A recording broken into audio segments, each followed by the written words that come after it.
it's not coming up. What's up? Welcome to another episode of the Tina Parker Show.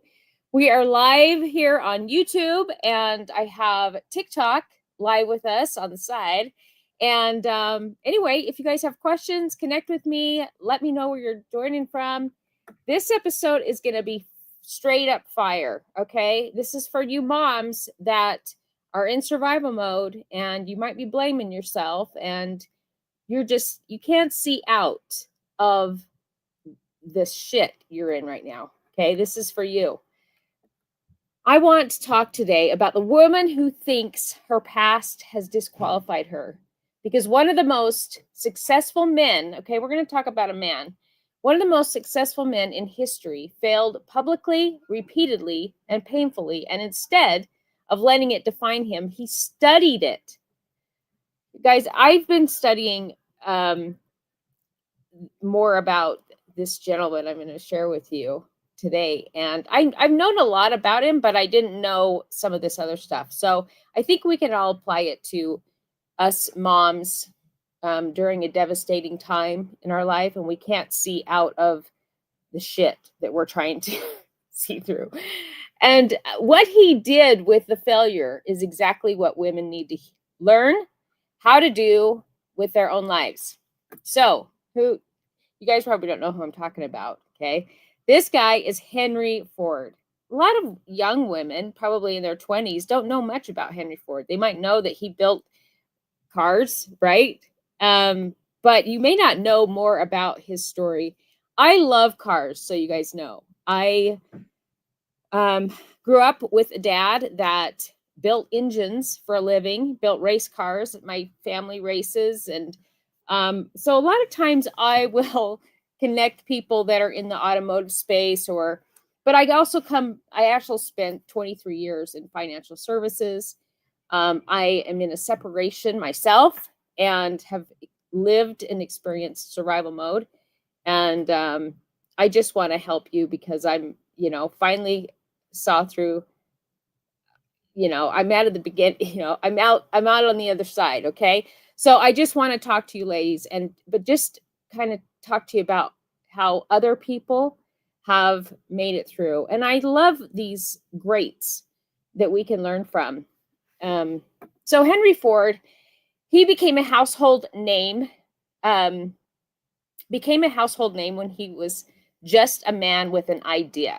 Okay. So for you women that, you may be like, how does this apply to us? It's going to, okay.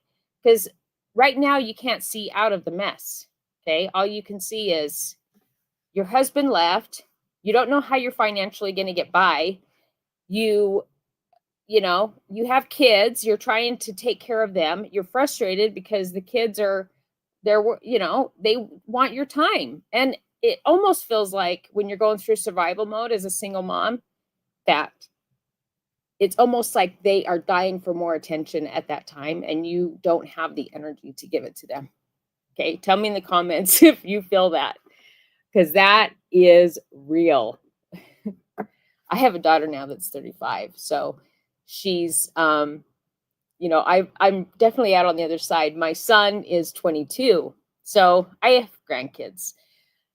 But I've been where you've been. So this is why I'm sharing this message, because I know what it's like.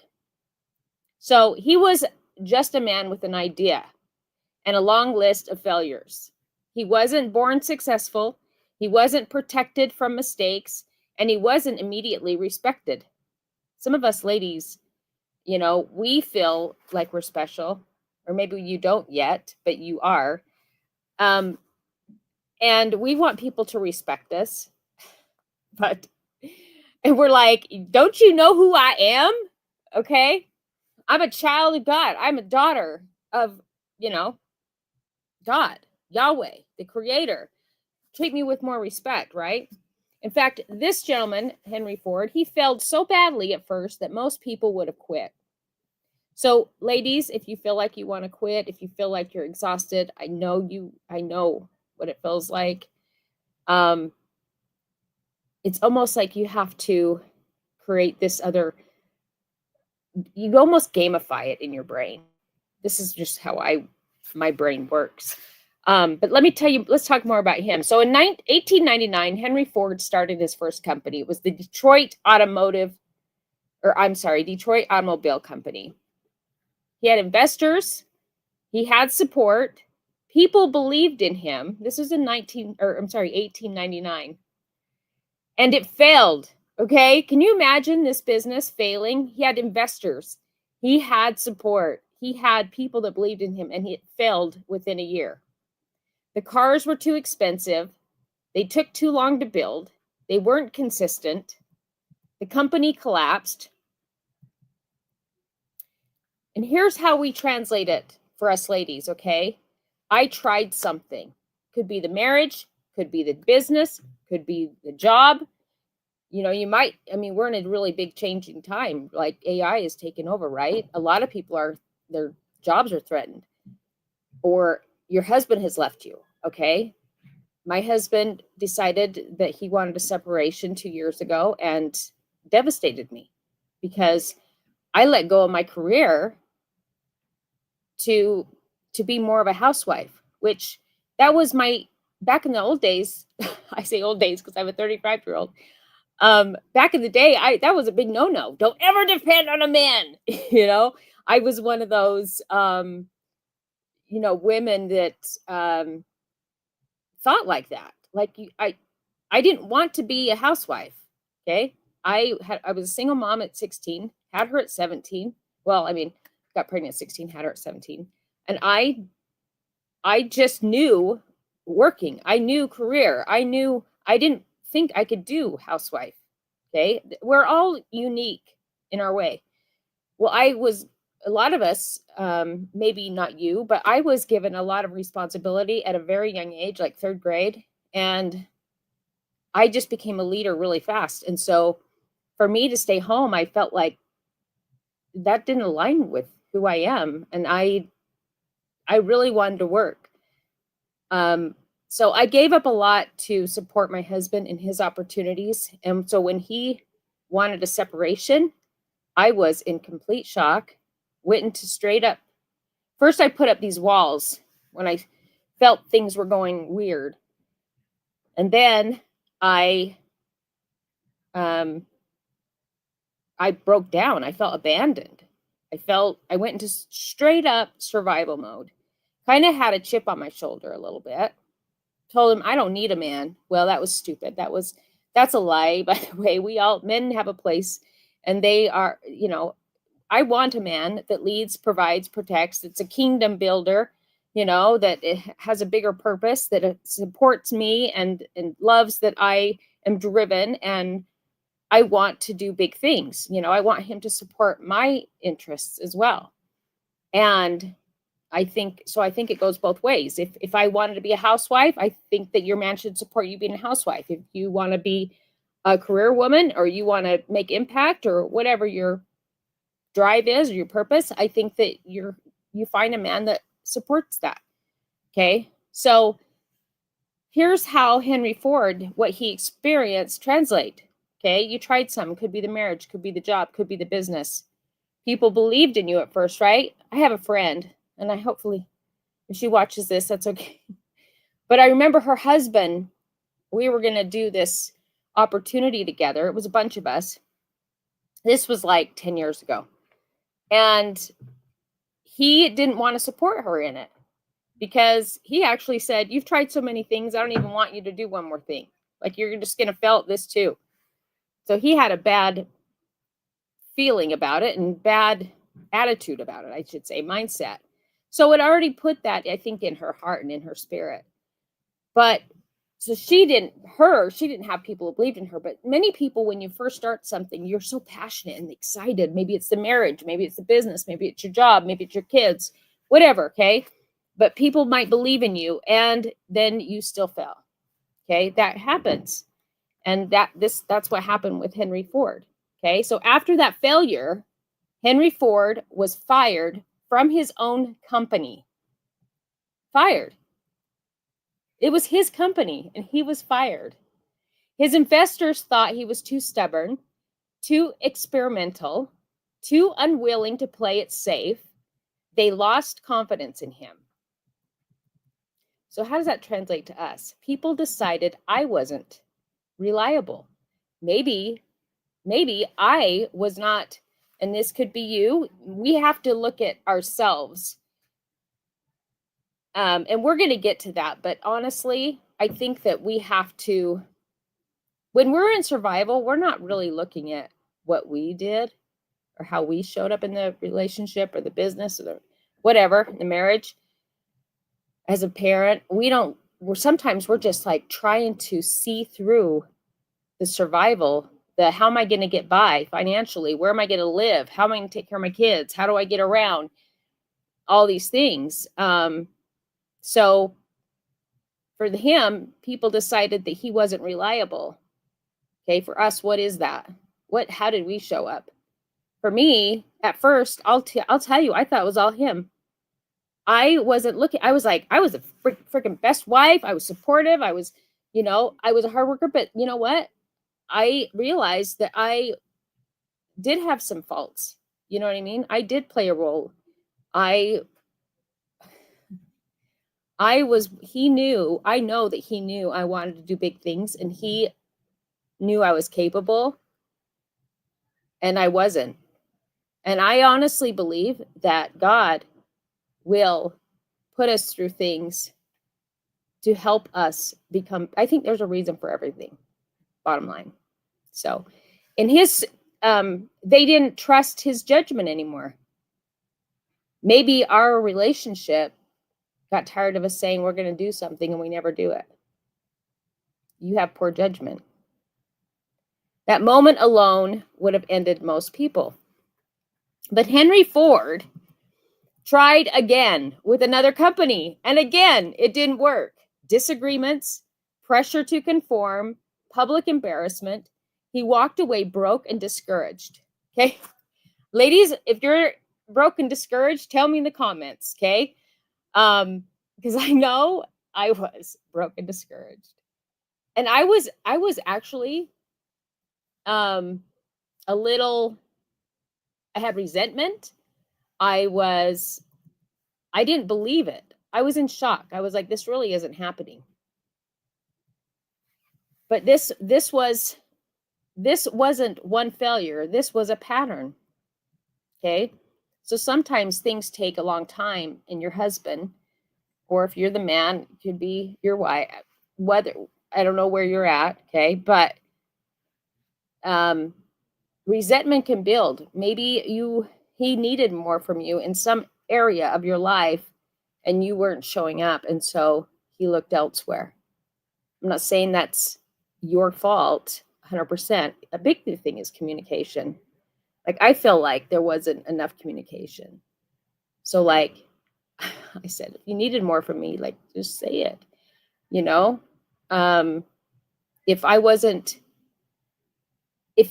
if you felt like, if you don't change, I'm going to leave. If you don't actually go through with this, I'm going to leave. Like, if I would have known that, maybe I would have been like, you put a fire under my ass. But sometimes we actually have to go through the failure to get the fire up our ass. Fire up our ass. Oh, I'm not that funny. Okay. But you know what I mean, right? Okay. So for him, he asked what specifically failed. So we have to do the same thing. We have to get that mirror and stick it up in front of our face. And sometimes just getting the mirror isn't it. It's a lot of reflection and praying and having discernment. And then I feel like when I did finally decided to surrender, give it to God, all of a sudden I realized it humbled me. And I realized, okay, I failed this too. It wasn't just him. And so for Henry Ford, I think his story is so inspiring. So he studied. So one thing that he did that I learned today through his failures is he studied the failures. How many of us actually study our failures? Or do we just go like, oh, freak, I failed.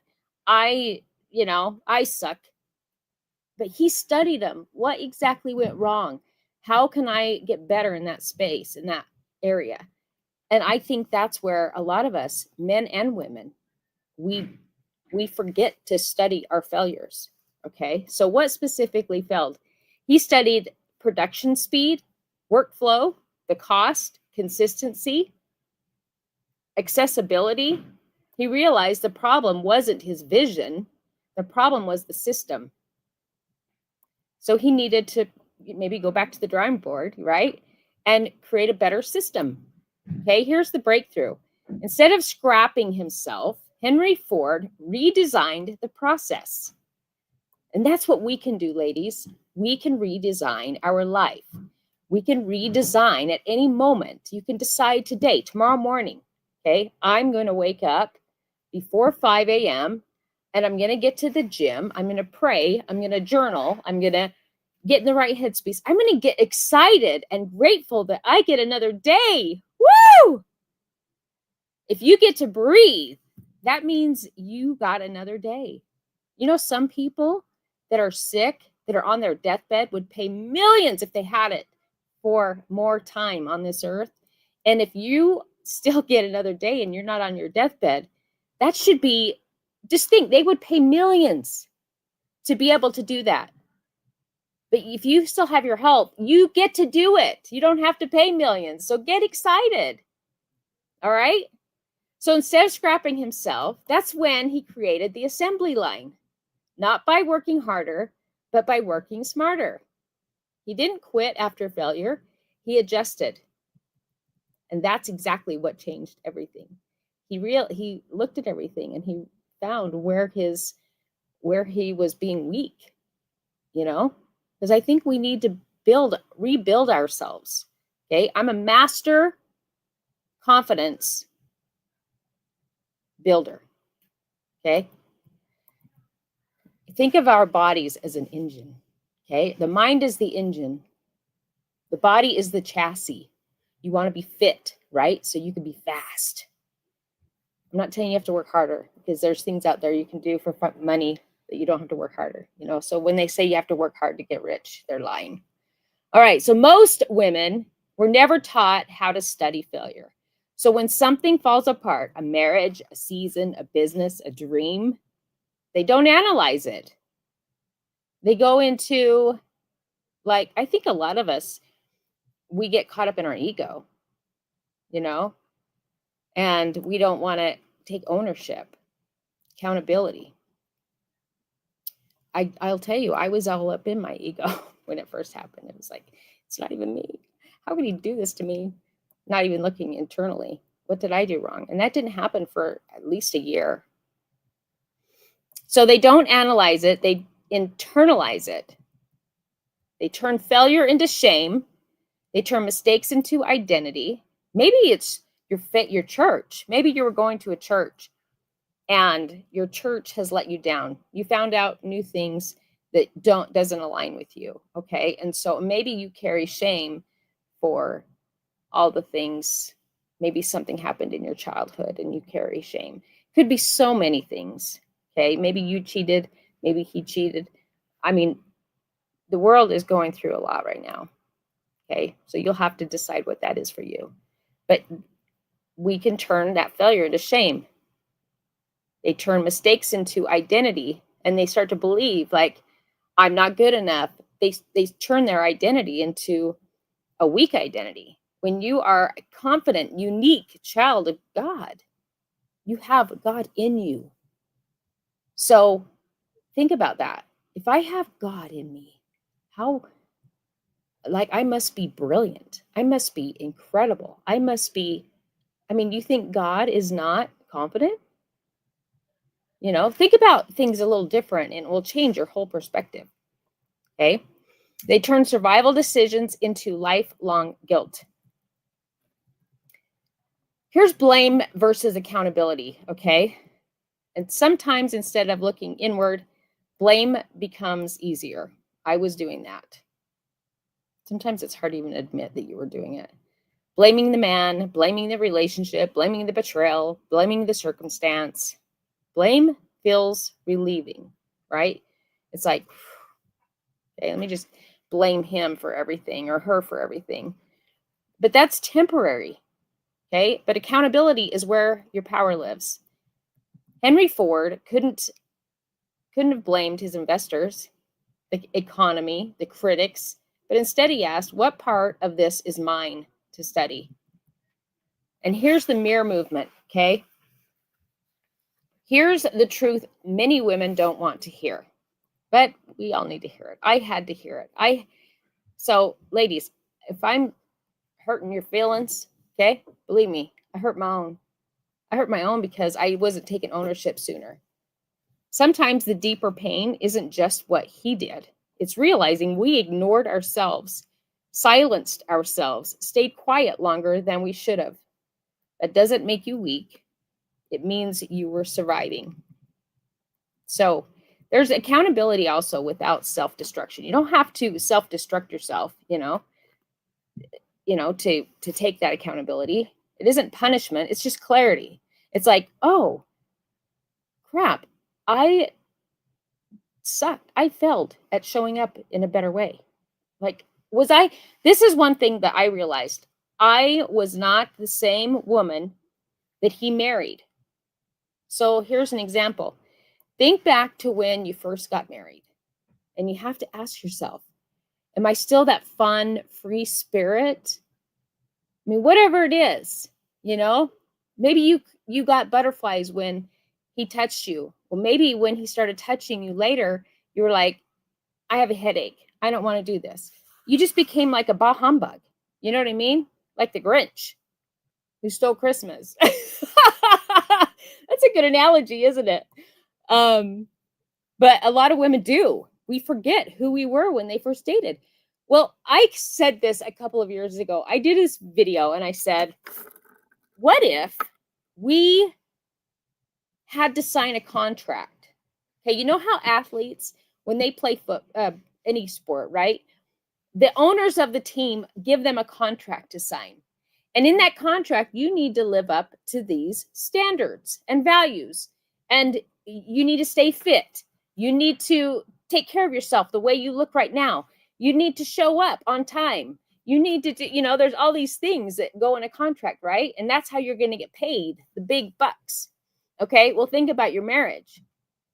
Okay, what if we had to sign a contract, men and women, and because maybe your husband let himself go. I mean, it's not always the woman. But let's just say all of a sudden the man let himself go. He's not showing up. He's not communicating. He's not the same person he was that you said yes to. Maybe you aren't the same woman that he said yes to, right? So wouldn't that be kind of shitty if you think about it? If you think about it, it's like, wait a minute. You're not even the same person I married. I wish I could get out of this, So can you imagine how much better marriages would be if we had to sign a 2-year contract? And in 2 years, we're going to come back to this meeting and decide, have you held up your end of the bargain? Can you imagine? I mean, I think marriages would stay together longer if they had to sign a commitment, a contract, a 2-year contract. Keep this up, all right?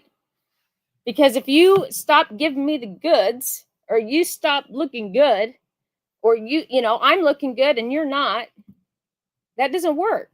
Okay, I want to live a long time till I'm 125. Now I need a partner for life that wants to have that same standard. Do you get me? Do you feel me? Tell me, comment.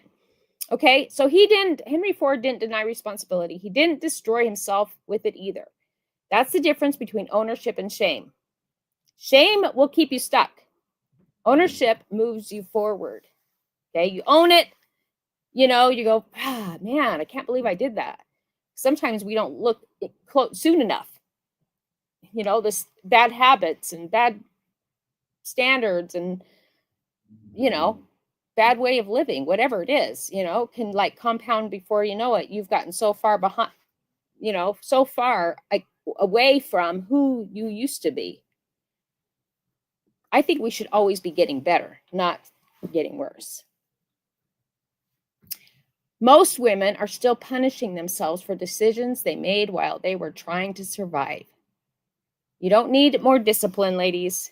You need more forgiveness. You need to forgive yourself. You go like this. You kiss that shit goodbye. That's the past. You can't change it. Forgive yourself. Forgive him. Move on. Okay. You don't forgive him for you. Okay. And think if he's also a child of God. Okay. And I'm a child of God. And God forgives. He's a forgiving God. So shouldn't I be the same way? All right. Forgiveness. And also everybody makes mistakes. Okay. Now, if we're talking about rape, incest, harming kids, we're talking about killing people. Okay. I'm not talking about that. Okay. That's on another level. And I have a problem with that. I'm talking about mistakes. They kissed a girl. They made a bad choice. They keep drinking. I think that people can change.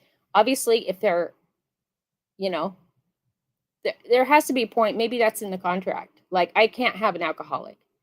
It's going to be a problem for me because it's going to mean you're weak. You have shitty habits. And we're not going to make an impact in this world if you have shitty habits and you're an alcoholic. Besides, I need a partner that's going to live till they're 125. Okay? So, this is why I'm teaching that confidence isn't created. It's rebuilt. So, I was super confident when I was in my power, right? And then my husband kind of knocked me down. And I've had to go through that of rebuilding my confidence and rebuilding the belief in my identity and who I am. Okay. I'm not weak. Okay. You're not weak. You just forgot, maybe. Okay. Failure doesn't mean you're broken. It means the system needs tuning, just like a car. Okay. Every time the car breaks down, even actually, you should go tune it up before it breaks down. My dad builds engines for a living. I watched how he built engines. He owns a machine shop. He built race cars and he made them really fast. And, they always had to get tuned up. Sometimes in the middle of a race, we had to have a pit stop to make an adjustment and then we could go out and kick some ass. Okay. Sometimes it's just the tune up is our mind. Okay. Feeding ourselves the right information. That's it. So failure doesn't mean you're broken. You just need some tuning. You just need new information. Okay. Henry Ford turned that engine. He tuned the engine. He didn't scrap the whole car. Don't scrap everything, ladies. Don't scrap your life. All right. Women tend to do the opposite approach. They scrap themselves. Don't scrap yourself. Okay. Don't do that. Faith doesn't mean pretending failure didn't hurt. It hurts. Okay. The breakup, the betrayal, all of that. Okay. It could be something from your childhood that you're realizing. Okay. A lot of people are opening up things, wounds, experiences from their childhood. And so they're sitting in that. But how long? Okay. If you felt it, I want you to scream. I want you to work through it. Are you working out? I'm going to ask you if you're building some muscle. Okay. Because that helps your mind. Strength training doesn't have to be with heavy weights. You can just do body weight training. Okay. But you got to move your body every day. And that's how you can work through this. That is energy. Okay. It's stuff that you're holding on to. So scream, dance. I love to dance. Dance, sing, whatever it is. Breathe, meditate. There's so many things you can do. Get it out of your body. It's in your body. It's energy, right? Get it out of your body. Breathe it out. Scream it out. Do whatever you have to. But why would you sit in that shit for so long? You know what I mean? I mean, I have some shit I could bring up, but I don't sit in that shit too long. You know what I mean? It's not worth it. Okay. Faith means trusting God enough to believe nothing was wasted. Every experience, I believe this, even though I've been through my own, every experience taught me something incredible. And it has allowed me to relate with so many people on so many levels.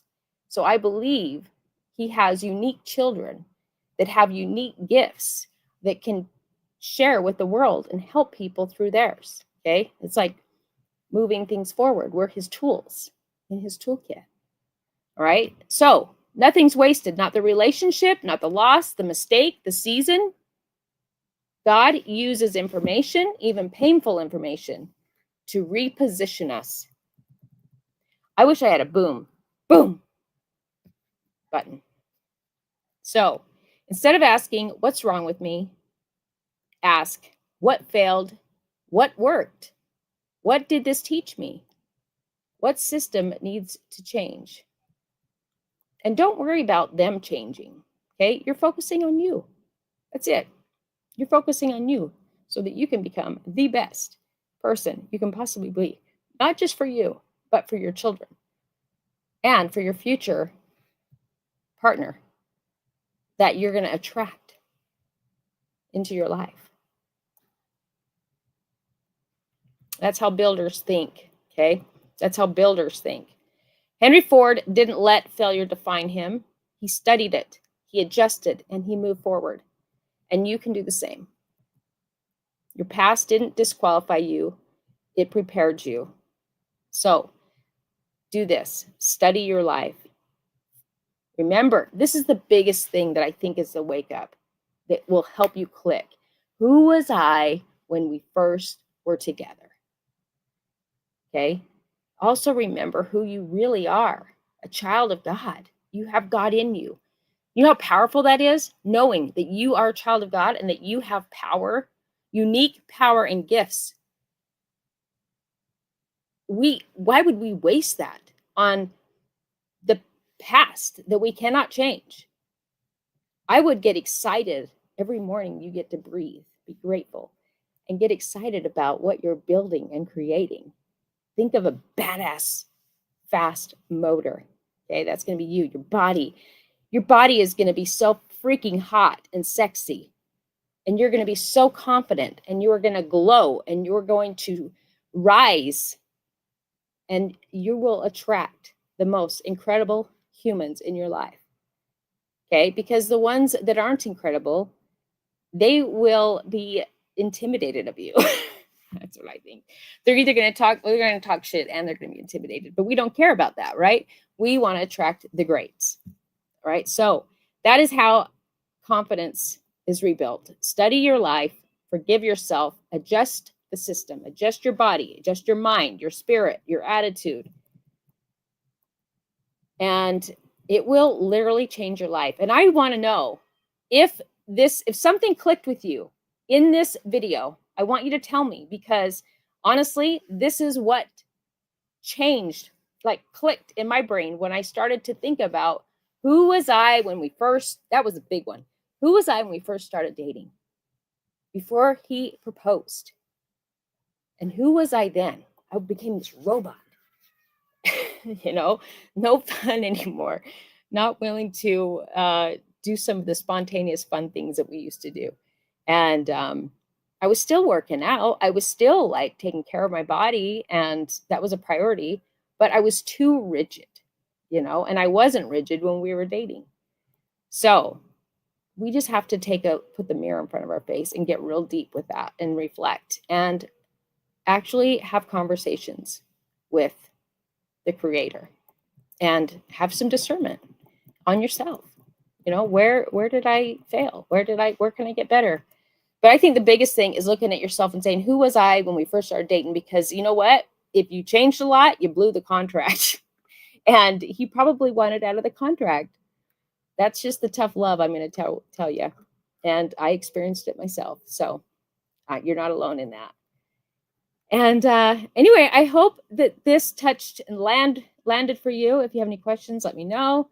I look forward to seeing you all again. And I hope you have an incredible Sunday. Hopefully the baby crying isn't too much.